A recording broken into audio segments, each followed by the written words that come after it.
ओम नमः शिवाय. श्री शिवमहापुराण रुद्र संहिता सतीखंड अध्याय 25. शिवजींकडून सतीचा मानसिक त्याग. श्री गणेशाय नमः. श्रीराम सतीला उद्देशून म्हणाला, हे देवी, प्राचीन काळची गोष्ट आहे. शंकरांनी विश्वकर्म्याला आपल्या लोकात बोलावले. त्याच्याकडून विशाल गोशाळा बनवून घेतली. एक मनोहर महाल व श्रेष्ठ सिंहासन तयार करून घेतले.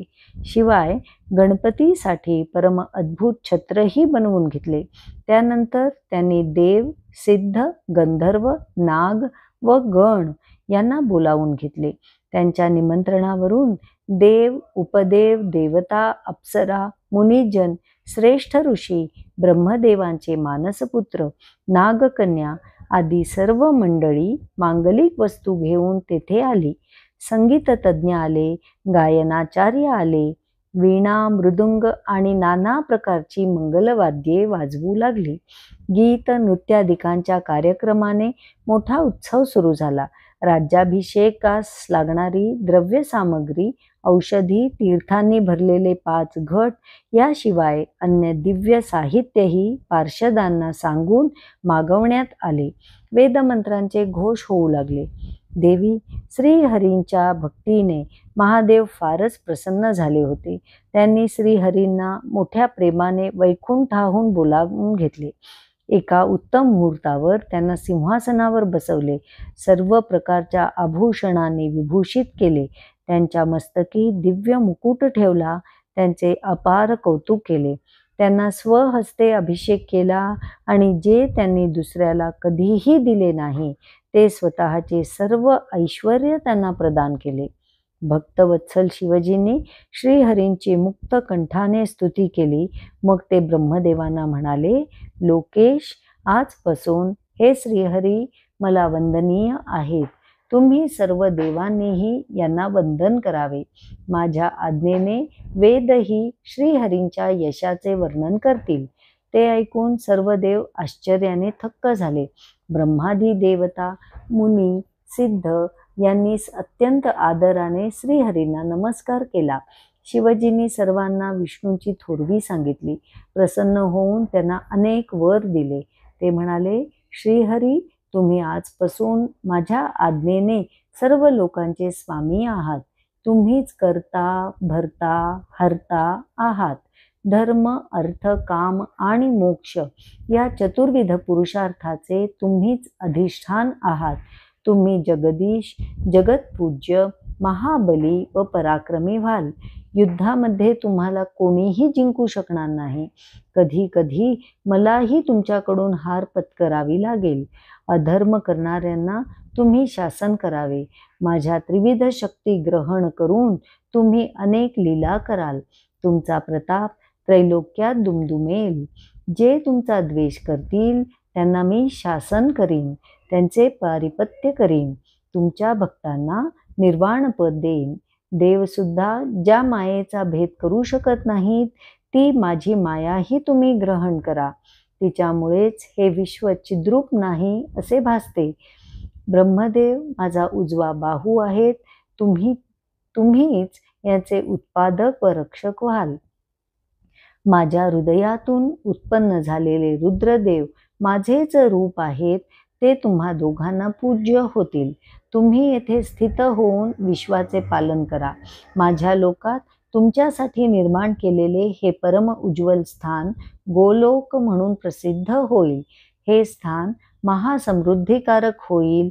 धर्माच्या संस्थापनेसाठी व सज्जनांच्या रक्षणासाठी पृथ्वीवर तुमचे जे अवतार होतील ते माझी भक्ती करतील. मी त्यांचे अवश्य दर्शन घेईन. याप्रमाणे शिवजींनी श्रीहरींना अखंड ऐश्वर्य देऊन आपल्या गणांसह कैलासात वास्तव्य केले. श्रीहरी गोलोकाचे अधिपती झाले. त्यांनी गोपवेश धारण केला आणि गोप, गोपी व गायी यांच्यासह तेथे सुखाने राहू लागले. तेव्हापासून ते सर्व जगाचे पालन करून कालपरत्वे अवतार घेऊ लागले.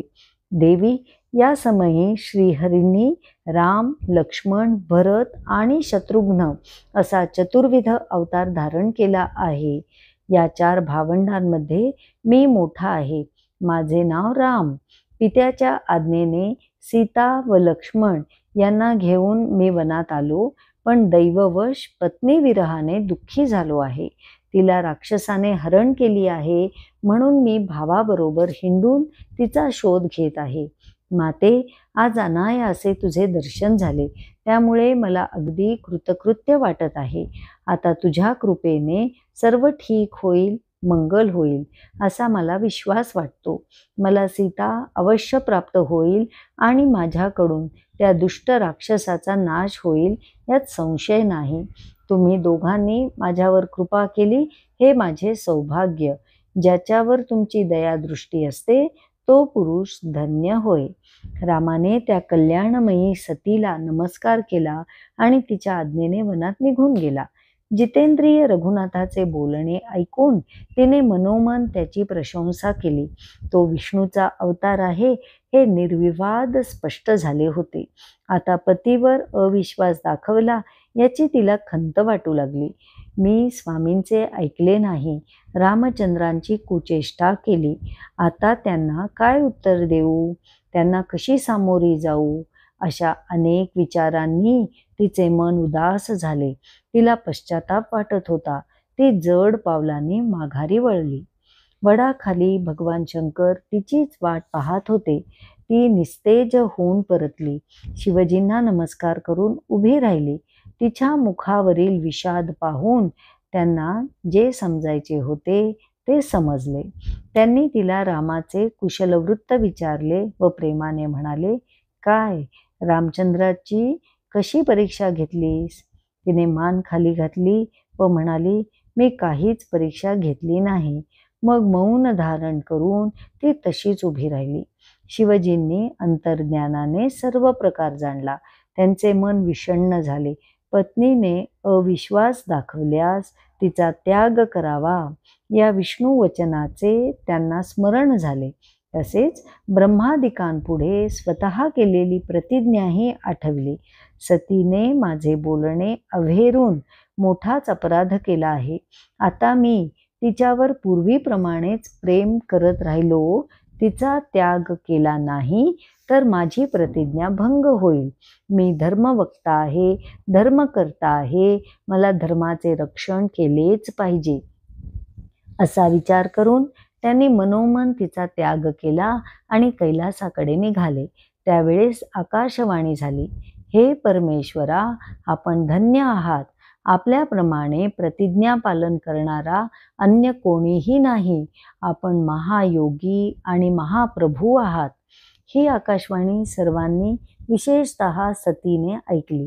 तिने शंकरांना विचारले, नाथ, तुम्ही कोणती प्रतिज्ञा केली होती? पण ते काहीच न बोलता मार्गी लागले. काय करावे? सतीला मोठा प्रश्न पडला. तिने शिवध्यान करून त्यांचे अंतःकरण जाणून घेतले. त्यांनी आपला त्याग केला आहे हे जाणून तिला दुःखाचा उमाळा आला. तिला हुंदका आवरेना. ती वारंवार निश्वास टाकू लागली. आपले ध्यान करून सतीने सर्व प्रकार जाणला आहे हे शिवजींच्या लक्षात आले, पण त्यांनी वरकरणी तसे काहीही दर्शविले नाही. त्यांनी तिला आपल्याबरोबर घेतले. अनेक कथा सांगून तिचे मनोरंजन केले, पण आपली प्रतिज्ञा सांगितली नाही. यथावकाश ते दोघे कैलासावर आले. तेथे रुद्रदेव श्रेष्ठ आसनावर बसून लगेच समाधीमग्न झाले. त्यामुळे सती फारच व्याकुळ झाली. विषादयुक्त होऊन दिवस कंठू लागली. त्या दोघांमधील तेढ कोणालाही कळली नाही. असा बराच काळ लोटल्यावर भगवान रुद्र समाधी अवस्थेतून देहभानावर आले. सतीने व्यथित हृदयाने त्यांना नमस्कार केला. उदार बुद्धी शिवजींनी तिला आपल्यासमोर आसन दिले. प्रेमाने अनेक मनोहर कथा सांगितल्या. त्यामुळे तिचा शोक दूर झाला. ती पूर्वीप्रमाणे सुखी झाली, पण तरीही भगवानांनी आपली प्रतिज्ञा सोडली नाही. नारदा, परमेश्वर शिवजींच्या बाबतीत त्यांचे वर्तन ही काही आश्चर्याची गोष्ट नाही. ऋषी मुनी आदी सर्व श्रेष्ठी शिव आणि सतीच्या कथांना त्यांची लीलाच मानतात. शिवशक्ती एकरूप आहेत. एकत्वात निरंतर स्थित असूनही ते द्वैतात्मक सर्व खेळ खेळतात. आपल्या इच्छेने निरंतर क्रीडा करत राहणे हा त्यांचा सनातन छंद आहे. अध्याय 25 समाप्त. ओम नमः शिवाय.